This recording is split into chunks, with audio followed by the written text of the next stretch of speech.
Formula 1 might have a new point system in 2025. Later this week, the FIA, Formula 1 and members from all 10 teams will meet for a regular commission meeting. After they discuss the most important topics, such as who cut Lance Stroll's hair and why aren't they in prison, one of the top items on the agenda is a proposed new point system. Now, it's not a crazy change being voted on. The points from 1st down to 7th stay exactly the same, but the points from 8th down to 12th, yes, 12th, would go up. This needs to go to a vote, so it's not confirmed yet. At least 6 of the 10 teams need to vote yes. But if the point system does change, this raises a few questions.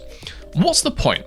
Who does this help? Will it affect the racing? And is Formula 1 preparing to have more teams? Is the FIA just being greedy, considering teams have to pay an entry fee based on total points? And would this new system have changed the standings in the last few seasons? Let's take a look. The idea of this change is to give more ways to differentiate teams in a very competitive midfield which has emerged since the new regulations in 2022. We see now that basically any of the bottom teams can come anywhere from 10th to 20th in a given race, so it makes sense to have some way to differentiate a driver who regularly comes 11th as opposed to someone who regularly comes P19. If you're regularly knocking on the door of points but can't get in because the top 5 teams have those places on lock, is it fair that at the end of the season you're beaten by a slower team just because they got lucky with a red flag one time? Obviously, Formula 1 has never been fair, but I personally do think it would be good to have a way to tell apart, say, the 8th and 10th best teams. This normally does come out in the wash anyway over the course of a season, but this new point system would make sure that the standings aren't influenced as much by a single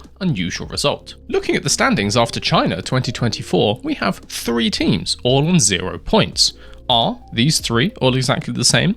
No, one of them has to be the worst. If we apply this proposed new system to the 2024 season so far, in the driver's standings, Alonso jumps ahead of Russell, but the most notable change is Nico Hülkenberg jumps ahead of Tsunoda and Behrman and is now level on points with Lance Stroll. Does this seem correct? Honestly, Hülkenberg has had a very strong start to this season, so I'm not against it. If Alonso hadn't rustled George's feathers in Australia, which led to this, then actually Tsunoda and Hülkenberg would have finished this race 9th and 10th, and so it'd be level in the standings on 3 points each.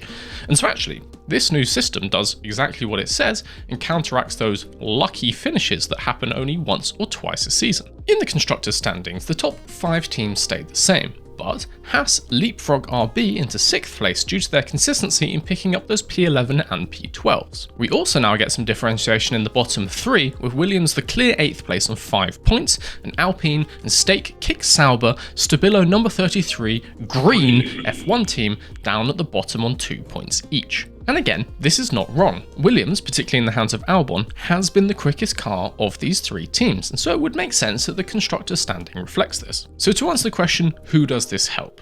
As Hülkenberg and Albon show us, this helps those cars in the bottom half of the grid who can be quick more consistently. On the flip side, teams like RB, who maybe have a higher peak but are less consistent, would probably be against this. I would make the argument as well that this also helps the viewers if you think consistency should be rewarded over flashes of speed. One of the main arguments for this change is it should lead to more exciting battles between the midfield teams at the end of the race. Honestly, the racing between P8 and P12 is normally pretty good anyway, but why not make it even better? RB, Haas, Stroll and Albon are normally pretty close to each other all race long, but if there's a significant gap between P10 and P11, it makes more sense for the cars after that point to just hold position and not take any silly risks. If you start to offer more points and suddenly the difference from P12 to P11 could mean you move up in the constructor standings, well then hell yeah, these guys are going to push harder. My prediction would be yes, this will affect the racing and it looks like should be in a positive way. Tinfoil hat time. If you were trying to attract 2 more teams to the grid, and you were trying to convince them that it won't be impossible to score points against existing teams, well then offering points from more positions would be a good way to do that. Currently, there are points available for half the grid.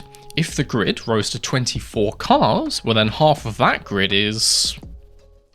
While it's not clear whether we'll have more than 10 teams in the near future, consensus is that FIA says yes, but Formula 1 says no, it's fair to say that if we did have more cars, this new point system would help to keep racing interesting up and down a longer grid. If you're starting P24, then getting into the points is slightly more realistic if you have to get to P12 rather than P10, so this should discourage teams from hanging around at the back of the grid and not pushing just to avoid damaging their car. It may also mean that teams at the bottom of the grid are more inclined to hire new promising rookies to push them over that hurdle into P12.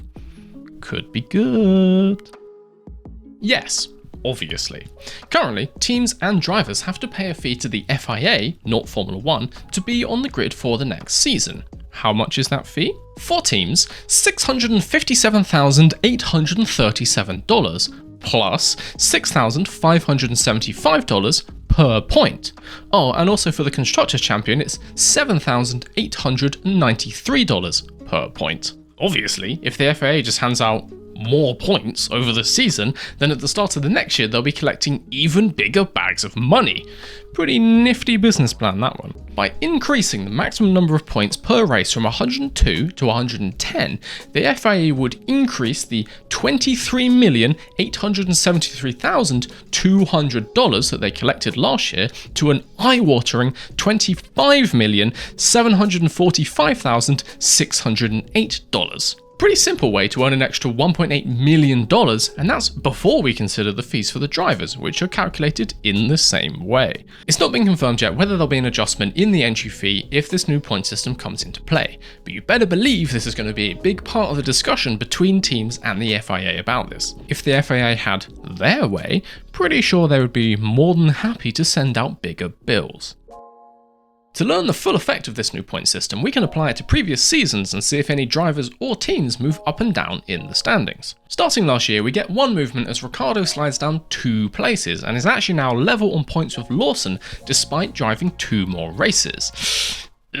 Because of the extra points picked up by Lawson and 1 for De Vries, AlphaTauri jumps over Williams for 7th in the Constructors, which is actually huge for a smaller team. At the top of the table, Ferrari draw level with Mercedes on points, but they actually take 2nd place as they have a win with Sainz in Singapore.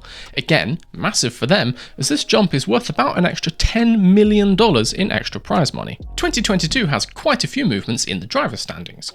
Ricciardo slides down again, and Magnussen and Schumacher both lose 2 places each. As a result of this, Haas falls behind AlphaTauri and the Constructors, and Aston Martin actually jumps ahead of Alfa Romeo, mainly thanks to Vettel's consistency. And finally, 2021, where we have a new world champion. We don't be silly. Actually, Max would win the title by more as he scores more points for his P9 in Hungary. The only change here is Giovinazzi leapfrogs Latifi for 17th in the driver standings, and Alfa Romeo overtakes Williams for P8 in the Constructors. Again, massive for them. So, in conclusion, this proposed new point system definitely has a noticeable effect, particularly for teams at the back of the grid, but it also does have the potential to shake things up at the front every now and again. The question of should it be introduced basically depends on what you think is more important, consistent performance or peak performance. Let me know down below. And finally, the question of will it be introduced?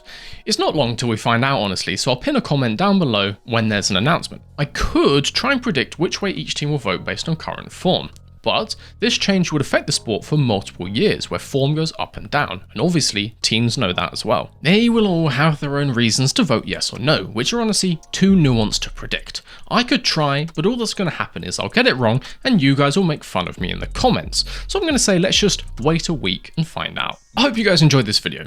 Let me know down below if you think Formula 1 should introduce this new point system, or what point system you think would be best. Maybe you like the 10 down to 1 systems of the 90s and noughties. Maybe you'd like to see something completely different. IndyCar point system perhaps? Like this video if you liked it and subscribe so you don't miss the next one. Until then, I've been Mr. V and I'll see you guys later.